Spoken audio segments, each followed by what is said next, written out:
प्रभारी म्हणून जबाबदारी दिल्याबद्दल मी पक्षाचे अध्यक्ष आदरणीय नड्डाजी यांचे मनापासून आभार मानतो। देशाचे पंतप्रधान माननीय नरेंद्र मोदीजी यांच्या नेतृत्वामध्ये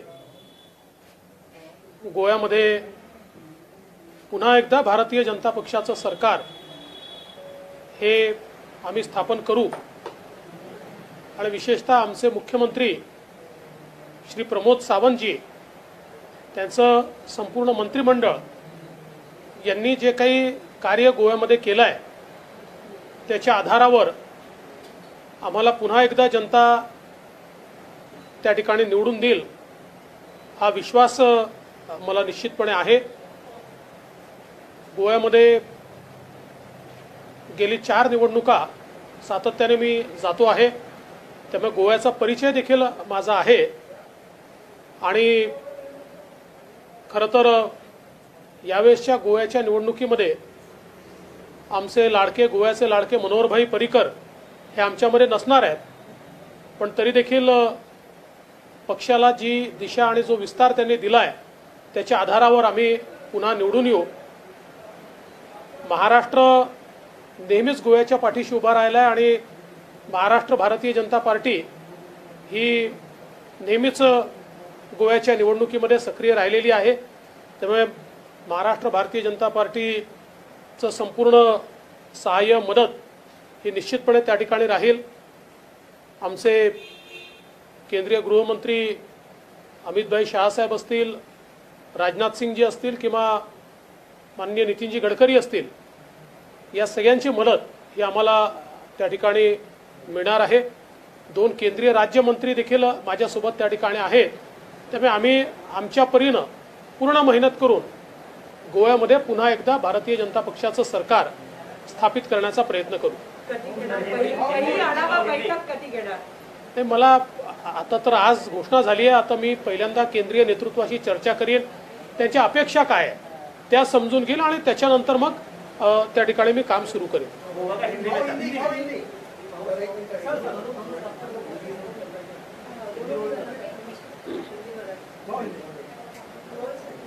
भारतीय जनता पार्टी के राष्ट्रीय अध्यक्ष आदरणीय जगत प्रकाश नड्डा जी ने गोवा चुनाव के प्रभारी के रूप में मुझे जिम्मेवारी दी। मैं उनका बहुत बहुत आभार व्यक्त करता हूं। हमारे देश के प्रधानमंत्री आदरणीय मोदी जी के नेतृत्व में फिर एक बार गोवा में भारतीय जनता पार्टी की सरकार हम चुनकर लाएंगे। गोवा के हमारे मुख्यमंत्री प्रमोद सावंत जी ने और उनके पूरे मंत्रिमंडल ने बहुत अच्छा कार्य पिछले 5 वर्षों में किया है और उस कार्य के आधार पर ही हम वापस चुनकर आएंगे। ये बात ज़रूर है कि गोवा के पूर्व मुख्यमंत्री और पूर्व रक्षा मंत्री आदरणीय मनोहर भाई पर्रिकर, इनकी कमी हमें खलेगी, लेकिन जो रास्ता उन्होंने दिखाया है और जिस प्रकार का संगठन उन्होंने तैयार किया है उसके आधार पर हम लोग निश्चित रूप से वहाँ पर चुनकर आएंगे। महाराष्ट्र भारतीय जनता पार्टी हमेशा ही गोवा के साथ खड़ी हुई है और हम लोग चुनाव में जाते रहे। मैं पिछले 4 चुनाव में वहाँ रह चुका हूँ, तो वहाँ की राजनीति की थोड़ी जानकारी मेरे पास भी है और मेरा विश्वास है हमारे जो राष्ट्रीय नेता है, चाहे फिर वो हमारे गृह मंत्री अमित भाई शाह हो, हमारे रक्षा मंत्री राजनाथ सिंह जी हो या हमारे आदरणीय नितिन जी गडकरी हो, इन सभी की सहायता लेकर निश्चित रूप से गोवा में भारतीय जनता पार्टी की सरकार हम पुनर्स्थापित करने का प्रयास करेंगे। मराठी माणसाचा पराभव झाला आणि तरी काही लोक आनंद मनवत आहेत, अशा पद्धतीचं वक्तव्य संजय राऊत यांनी केलेलं आहे। मी संजय राऊतांच्या या वक्तव्याच्या संदर्भात एवढंच बोलू इच्छितो, बेळगावमध्ये मराठी माणसाचा पराभव झालेला नाही, कारण मराठी माणूस पराभूतच होऊ शकत नाही। बेळगावमध्ये संजय राऊतांच्या अहंकाराचा पराभव झालेला आहे। भारतीय जनता पक्षाच्या निवडून आलेल्या नगरसेवकांमध्ये 15 पेक्षा जास्त मराठी लोक आहेत, त्यामुळे मराठी माणसाचा पराभव आणि एखाद्या पक्षाचा पराभव या 2 गोष्टी सारख्या असू शकत नाही। मराठी माणूस हा पराभूत होऊच शकत नाही। फोडली होती सुरुवातीला, सचिन वाजे प्रकरणाला आपणच वाचा फोडली होती सुरुवातीला. एनआयएने जी चार्जशीट दाखल केली आहे त्याच्यामध्ये जे काही धक्कादायक सगळ्या गोष्टी समोर येत आहेत, तर याचा सरकारवर काही परिणाम पडेल का, काय वाटतं? नाही, मी अजून एनआयएची जी काही चार्जशीट आहे त्यातल्या सगळ्या गोष्टी काही माझ्यापर्यंत पोहोचल्याने मी अजून त्याचा अभ्यासही केलेला नाही. पण एकूणच मला असं वाटतं की ही जी सगळा घटनाक्रम आहे हा सरकारला धक्का देणाराच आहे. एखाद्या भारतासारख्या, महाराष्ट्रासारख्या प्रगत राज्यामध्ये एखाद्या पोलीसमधले लोक अशा प्रकारची घटना करू शकतात, यापेक्षा अजून धक्कादायक दुसरं काय असू शकतं? गोवा में बीजेपी कौन से मुद्दे को लेकर सामने जाएगी, जनता के बीच जाएंगे आप? देखिए, विकास का कार्य हमने किया है, मोदी जी का नेतृत्व है, हमारे मुख्यमंत्री जी ने अच्छा काम किया है, उसके भरोसे हम लोग आगे जाएंगे. बाकी तो आज पहला दिन है, आज आप सब पूछ लेंगे तो मैं बाद में आपसे क्या बात करूंगा. देवेंद्र जी, एक सवाल है कि 5 राज्यों में चुनाव जो होने जा रहे हैं, एक यूपी में ऐसा समीकरण देखा जा रहा है कि ब्राह्मण सम्मेलन ज्यादा हो रहा है, चाहे वो मायावती हो चाहे समाजवादी पार्टी हो.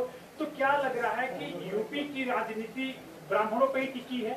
देखिए, यूपी की राजनीति में अलग अलग समाजों का अपना एक सम्मान है, वैसे ब्राह्मणों का भी सम्मान है. किंतु मैं ऐसा मानता हूं कि जिस प्रकार का भारतीय जनता पार्टी ने वहां काम किया है, चाहे वो ब्राह्मण हो, चाहे ठाकुर हो, चाहे राजपूत हो, चाहे ओबीसी हो, चाहे अगड़े हो, चाहे पिछड़े हो, चाहे दलित हो, किसी भी समाज के हो, सारे समाजों को साथ में लेकर भारतीय जनता पार्टी की सरकार ने काम किया है. क्योंकि हमारे नेता मोदी जी का एक ही नारा है, सबका साथ सबका विकास. और वहां पर योगी जी की जो नेतृत्व है वो बहुत प्रभावी ढंग से लोगों के सामने आया है. और इसलिए मुझे लगता है कि कोई किसी भी समाज को बहलाने का, फुसलाने का प्रयास करे, तब भी सारे समाज बीजेपी के साथ रहेंगे. रामदास तडस यांच्या सुनेचा व्हिडिओ राष्ट्रवादीने रिलीज केल्याचं कळतं आहे आणि नक्की काय प्रकरण आहे, आपण याची माहिती घेतली नाही. मला आज रामदास तडसजी यांच्याशी मी बोललो, त्यावेळेस त्यांनी सांगितलं की त्यांचा मुलगा आणि ती जी काही महिला आहे त्यांचं रजिस्टर्ड मॅरेज झालेलं होतं आणि त्यातनं काही त्यांच्यामध्ये दुरावा आहे. त्या मुलीचे काही ग्रीव्हियन्सेस आहेत. मला असं वाटतं की त्यातनं जी काही कायदेशीर कारवाई ती त्या ठिकाणी होईल. मी रामदासजींना एवढाच सल्ला दिला की शेवटी या सगळ्या गोष्टी जास्तीत जास्त समन्वयाने घडल्या पाहिजे आणि कायद्याचा कुठे अवमान होऊ नये एवढं त्यांनी बघावं. विमानतळ आहे त्या पक्षांना भाजपा गठजोड करेगा? आज आता या सगळ्या गोष्टी सांगणं योग्य नाही. संजय राऊतांनी नारायण राणेंवर टीका केलेली आहे. आणि नारायण राणेंचं म्हणणं आहे की मुख्यमंत्र्यांना या कार्यक्रमाला बोलवायची गरज नाही. काय गरज? मला असं वाटतं की गोष्टी समन्वयानेच झाले पाहिजेत.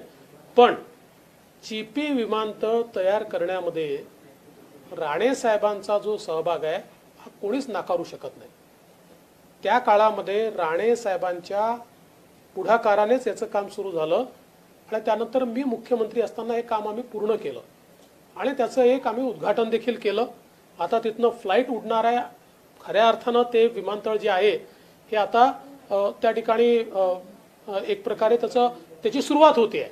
त्यामुळे मला असं वाटतं की अशा या परिस्थितीमध्ये याचा वाद न करता खरं तर कोकणाकरता एक अत्यंत महत्त्वाचं आणि कोकणाच्या पर्यटनाला खऱ्या अर्थानं चालना देणारं अशा प्रकारचं हे विमानतळ, याच्यावर फ्लाईट सुरू होणं हे कोकणाकरता अत्यंत महत्त्वाचं आहे. मी खरोखर राणे साहेबांचं आणि केंद्रीय मंत्री जे आहेत त्यांचं देखील, आमचे ज्योतिरादित्य सिंधिया की ज्यांनी ही फ्लाईट सुरू केली, त्यांचंही मी अतिशय मनापासून या ठिकाणी अभिनंदन करतो. आणि शेवटी राज्य सरकार, केंद्र सरकार यांनी समन्वयानेच काम करायचं असतं. त्यामुळे मला असं वाटतं श्रेयवादाची काही लढाई नाहीये.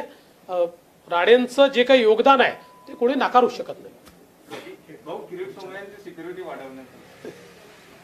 असं आहे की सिक्युरिटीच्या संदर्भात जी CISF किंवा केंद्रीय एजन्सी ज्या आहेत, ज्यांना केंद्रीय एजन्सीजची सिक्युरिटी असते, ते वारंवार त्याचा आढावा घेत असतात आणि थ्रेट परसेप्शनच्या आधारावर अशा प्रकारची सिक्युरिटी कमी अधिक केली जाते. ती वाढवली आहे याचा अर्थ थ्रेट परसेप्शन कदाचित त्यांना असं वाटत असेल अधिक आहे म्हणून ती वाढवली आहे. याच्यात कुठलं वाढवली किंवा कमी केली याला फार काही राजकीय रंग देण्याचं कारण नाही.